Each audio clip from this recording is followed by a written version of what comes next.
Suddenly plan झालं बघा हुबलीला जायचं. बॅक गाईज, आज आम्ही चाललोय हुबलीला सिद्धा रोड मठाला. हो, आई त्यांनी म्हटलीत कुठं तर फिरवायला घेऊन जावा. मग चला म्हटलं हुबलीला जाऊया सिद्धा रोड मठाला. इथं तर किल्ल्याकडे तर लई गर्दी आहे हो पूजाचं. मग बस स्टँडवर आलो बघा.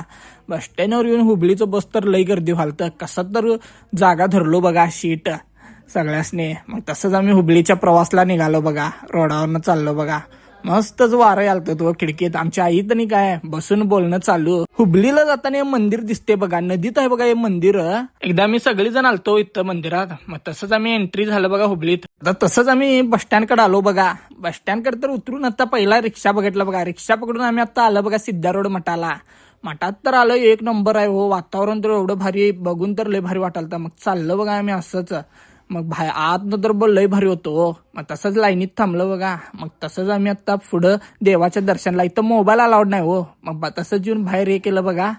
मग तसंच आता आम्ही दुसऱ्या असं मंदिर आहे तो तिथं. मग ते समाधी ते नाहीत, सगळं पाया पडलं. तिथं आतमध्ये तर वर असं काहीतरी लिहिलेलं आहे तो देवांची ते नावं. मग पुढं आम्ही मम्मी आणि मी तलावाकडे चाललं बघा. तलाव आहे तिथं छोटस.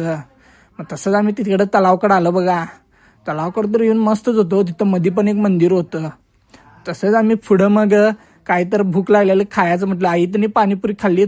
सुशील आणि मी मग गोबी मंचुरी खाल्लं लई दिवसानं. तसंच आम्ही बस स्टँडला जायला निघालो बघा. रिक्षात तर जागा नव्हतो खरं, तसंच बसून आलो बघा. बस स्टँडवर तर आलो बघा आम्ही. मग बेळगावचं तर बस गर्दी होतं. कसं तर सीट धरलो बघा मी फॅमिलीला. पुढलं प्रवास चालू केलं बघा बेळगावला जायला. इकडं हुबलीतनं बाहेर पडलं बघा. मग हायवेला पोचलो बघा. रात्र झालो, अंधार तर खूप झालेलं. मग बेळगावला येऊन पोचलो. असंच आमचं ब्लॉग आवडत असली तर फॉलो करा गाईज.